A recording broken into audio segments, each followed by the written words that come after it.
And thank you for joining us for CBN NewsWatch. I'm Ephraim Graham. ISIS is claiming responsibility for the latest terror attack in Paris. It unfolded in the heart of Paris, killing one police officer and injuring two others. Charlene Aaron has the story. The attack happened just after 9 p.m. in the heart of Paris. A gunman armed with military-style weapons walked up to a police van and opened fire. I saw three guys coming in a Greece Audi and shoot on the police and kill one of the police and injure one. Then I have to run away. I was here walking in the Champs-Élysées. The gunman killed one police officer and seriously wounded two other officers before other police killed him. A woman tourist was also injured. ISIS claims responsibility and may have been directly involved rather than just inspiring the attack. French authorities say the suspect was reportedly detained in February for threatening police, then freed. Police searched his home in eastern Paris overnight. President Trump condemned the attack. Our condolences from our country to the people of France. It looks like another terrorist attack, and what can you say? The attack comes just days before the first round of the French elections on Sunday. Some think it might help the far-right candidate Marine Le Pen, who has taken a hard line on immigration issues and terrorism. The attack shows the ongoing threat in France and elsewhere in Europe, and it could lead to growing public pressure on governments to stop Islamic terrorism. Charlene Aaron, CBN News. The Christian governor of Jakarta is free from charges of blasphemy against the Quran. At a court appearance Thursday, Indonesian prosecutors decided to end their trial against Basuki Purnama, also known as Ahok. The decision came just a few days after he lost his re-election bid against the former Minister of Education. If he had been convicted, he could have served up to 5 years in prison. U.S. prosecutors are preparing to seek the arrest of WikiLeaks founder Julian Assange. That's what sources told CNN as well as the Washington Post. The Justice Department has been investigating Assange and WikiLeaks since 2010. Investigators struggled to bring charges against WikiLeaks, but sources now say they found a way to move forward. Possible charges include conspiracy, theft of government property, and violating the Espionage Act. This week, Turkey voted to trade democracy for what looks like authoritarian rule. If the referendum stands, it could be bad news for Christians and other religious minorities who are already facing persecution. White House correspondent Jennifer Wishon is on the story.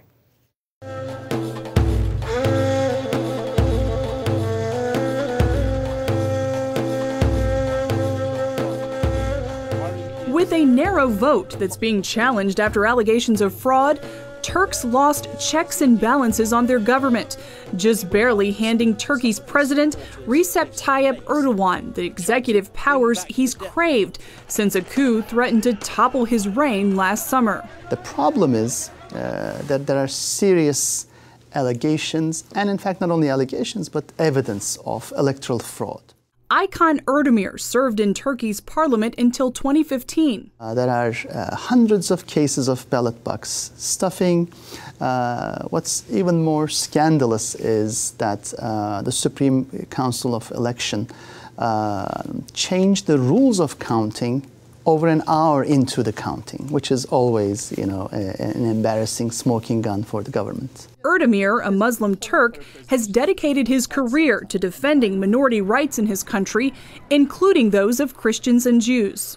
If the referendum stands, Erdogan will gain executive, legislative, and judicial powers. And Erdemir predicts conditions for Christians in the country who've already fallen prey to crackdowns and persecution will only get worse.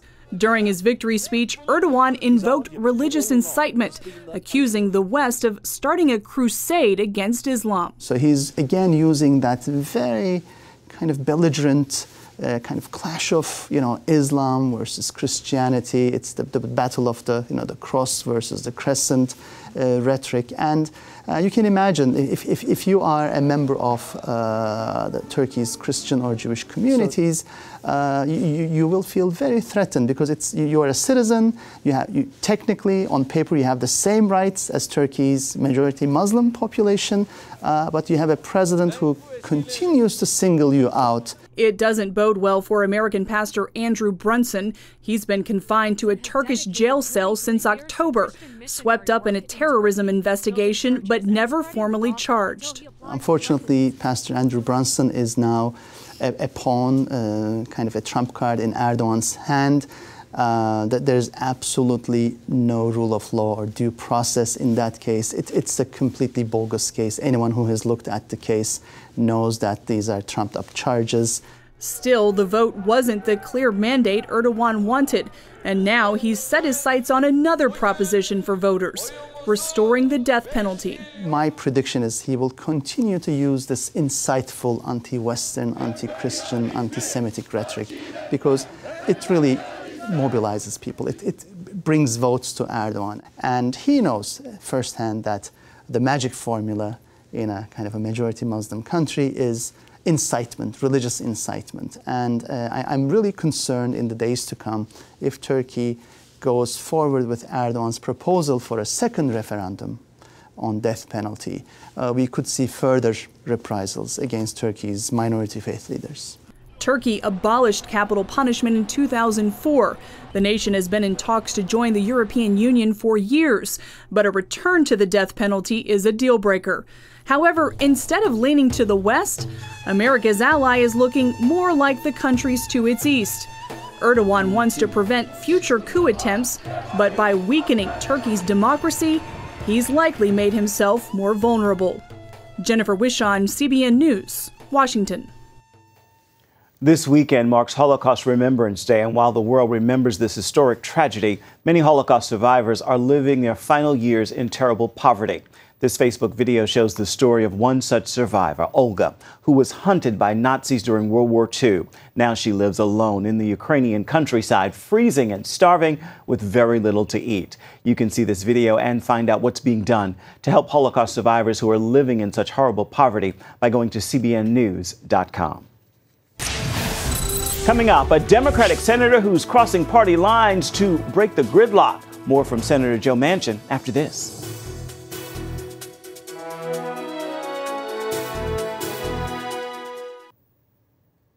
Washington, D.C. feels more politicized than ever these days, but one senator believes reaching across the aisle can help to break the gridlock.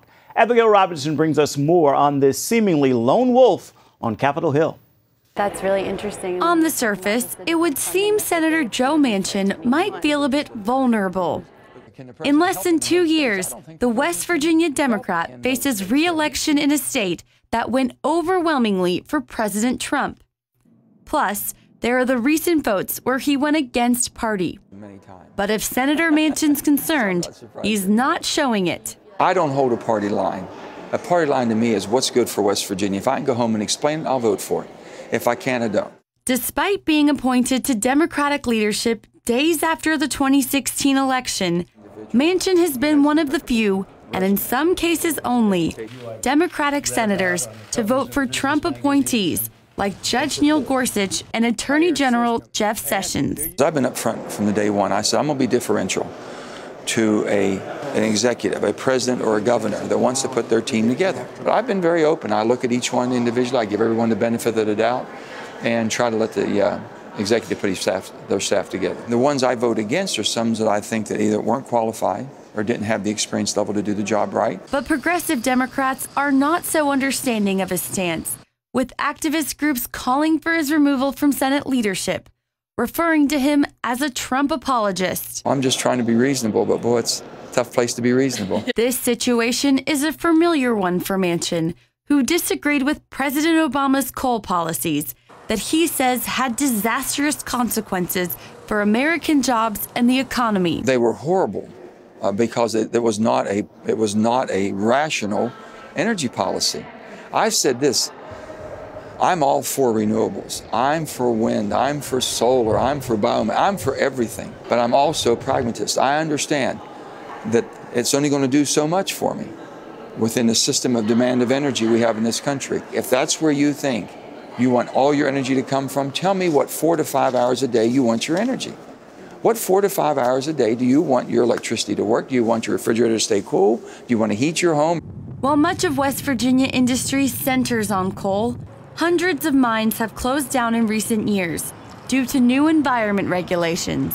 Manchin is disappointed the Obama administration invested billions into renewables like solar energy that provide only 20% of our power, while basically ignoring coal, which he says powers 70% of the country's electricity. The rest of the world's going to use the most abundant energy they have and the best BTU, which is the best heat value.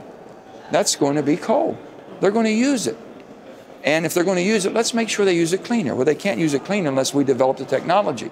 Another priority for Manchin, addressing our national debt. What we're doing for the future generations of this country is basically almost criminal.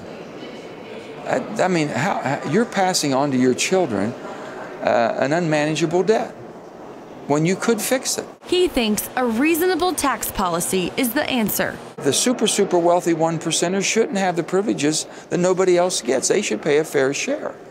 But thinking they're going to pay the full load from the far left, thinking just throw it on the top end, that's not going to happen. Here in West Virginia, it's hard to tell if politically Manchin's benefiting from his actions.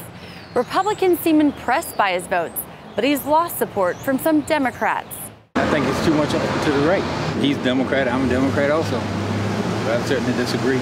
I think Manchin's in the wrong party. I think he would be a lot happier as a Republican, and we'd be very happy to have him. Democrats are not talking with Republicans a lot. So he's an unusual kind of person to be that close to the fence. He stood on his own because he did what he thought was right, and I like that because that's, you know, not just sticking with party for party's sake. I won't vote for him. And in Washington, Manchin remains determined to prove he's not out to please either party. They can't just pigeonhole me and say, well, he's just a Washington Democrat, liberal. That's not me. Or they can control him. That's not me. And I think they know that I'm going to basically look out for my state and do everything I can that's going to help my state and my country. We'll see in 2018 if moderate Democrats like Joe Manchin can survive in this political climate. Reporting from West Virginia, Abigail Robertson, CBN News. Up next, the film that shines a light on a more than 100-year-old catastrophe many still don't know about. See how Star Power is raising awareness and raising money for charity with this first look at The Promise.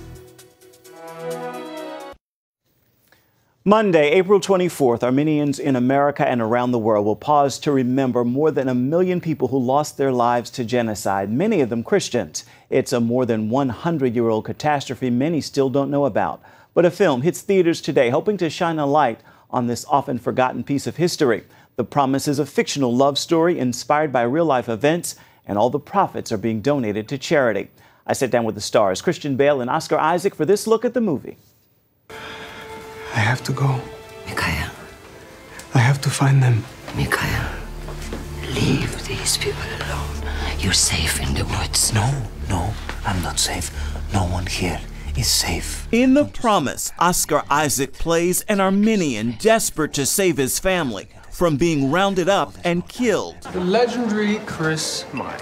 Emre Ogun. Christian Bale portrays an American journalist documenting the atrocities. Still, there is a love story. You read this script and you get to the end. How would you describe the story? Heartbreaking? How do you describe it? It's a heartbreaking story of survival. It attempts to show this very human story set inside a very tragic time, which is the Armenian genocide at the turn of the century, 1915, where 1.5 million Armenians perished. This is described as one of the greatest and least known catastrophes of the 20th century. Any thoughts on why? You were getting the crumbling of the Ottoman Empire and the birth of the Turkish nation. There was great Turkish nationalism at that time. And then the lack of consequences, and hence the lack of knowledge about it. Of course, it's uncomfortable to admit that the birth of a nation came from the pains of the extermination of an entire race. What's the ultimate promise in The Promise? Well, there's a promise that the character of Mikhail has towards the woman he's betrothed to, that he will return. But I think overall there's a promise that never to forget by the filmmakers, by Armenians in general, by anybody who has lost somebody. The Promise is in theaters today, and joining us now for more perspective is our media partner, Movie Guide's Evie Bear. We've just previewed The Promise. What are your insights? What can you share? The Promise is an incredible movie. We gave it 4 stars, which means that the quality is amazing. But we did say that there's a little bit of caution. We gave it a -2, which just means, older audiences. There is a little bit of content that you have to be aware about, including, intimate relationships and stuff like that, and obviously violence. The topic is about the Armenian genocide, which is a very heavy topic, obviously. It's a huge budget movie. It was a $100 million movie. It's the biggest budget for this topic. It's kind of interesting. A lot of Americans don't even know about the Armenian genocide, but it's partly because the Turkish government kind of never wanted to say it really occurred, which is kind of interesting. This one stars Oscar Isaac, which we know from Star Wars. He's a huge star, and he does a great job. It's a personal story set in this kind of historical drama epic. So he's a young man. He grows up in a small village that's really poor, but he wants to make a better life for himself. He goes off to Constantinople to learn medicine. That's when the genocide starts. He meets a reporter from America and his girlfriend, and the reporter's there who's actually talking about what's going on there, and nobody else is saying what's going on. And that's Christian Bale plays this character, Chris Myers. So yeah, it was an incredible movie. Eye-opening for people indeed. Also out today, Disney's nature film, Born in China. It's in theaters. What can you tell us about that film? Yeah, Born in China is another movie that we enjoyed. It's a part of, Disney's nature series, which you were saying. It's kind of cool that Disney's doing these type of movies. They're really wanting, kids to get out there, see nature, not just be on technology. This one kind of follows the cutest panda you'll ever see, and a snow leopard, and a monkey, and a crane, and it goes into rural China, actually an area that's never been filmed in before, which is really incredible. We did give it a caution, a -1. There is overarching kind of a moral worldview, but there's also some, mentions of, reincarnation and stuff like that. But the movie is beautifully done, beautiful landscapes. It's awesome to get to even see rural China like that. So that one is another recommended for families. We gave it a 3-star, and like I said, -1 caution for that kind of little element of reincarnation. All right, beautiful. Well, before we let you go, we know that these 2 films are out today, but looking ahead, what can we anticipate our conversations talking about? What are you looking forward to? There's some great movies coming up. We just viewed Guardians of the Galaxy 2. We're going to have to talk about that a little bit later next week, because that doesn't come out till May 5th. So I can't say anything, but we'll talk about it later. Well, glad you saw it. Evie Bear, thank you so much for your time. We look forward to future conversations and this new partnership. Great. Thank you so much. And stay with us. There's more of CBN NewsWatch coming up. Violet Mossy of Jamaica is the oldest living person in the world. And as Charlene Aaron reports, she says the secret to her longevity is her Christian faith. At 117, Violet Moss Brown has been declared the world's oldest living person, something she says she never expected. No, I didn't know that I would become this. I feel that I would be part of a long time ago. But thank God for whatever He has given to me. This is what God has given to me, so I have to take it long. Affectionately known as Aunt V, Brown was born March 10, 1900. She says she attended church for most of her life and credits serving the Lord for her long life. I've done nearly everything in the church. I spent all my time in the church, from a child right up. And when it comes to food, this super centenarian says she eats just about anything, with a few exceptions. Anything at all. With my belly full. I don't eat pork. And I don't eat chicken, but I eat any other things. Greens, mutton, beef, fish. That's what I eat. Meanwhile, Brown's eldest son is 97 years old, which could make him the oldest living person in the world with a parent also alive. Charlene Aaron, CBN News. Way to go, Aunt V. Well, it is now time for your Friday Faithful. I pray this message will inspire you as we wrap the work week. In tough times, don't be so quick to hide and mask your pain. There is a purpose in it, but others need to know about it to be inspired by your strength and perhaps to lend a hand to you as well. With that word, make this a fabulous Friday. Well, that is going to do it for this edition of CBN NewsWatch. Thank you so much for joining us. Remember, you can always find more of our exclusive coverage of the issues you care most about at cbnnews.com. We'd love to hear what you think about the stories you've seen here today. You can do that by emailing newswatch@cbn.com. You can also always reach out to us on Facebook, Twitter, and Instagram. We'd love to hear from you. Thank you so much for joining us on this Friday. Have a fabulous Friday and a wonderful weekend. We'll see you right back here come Monday. Goodbye and God bless.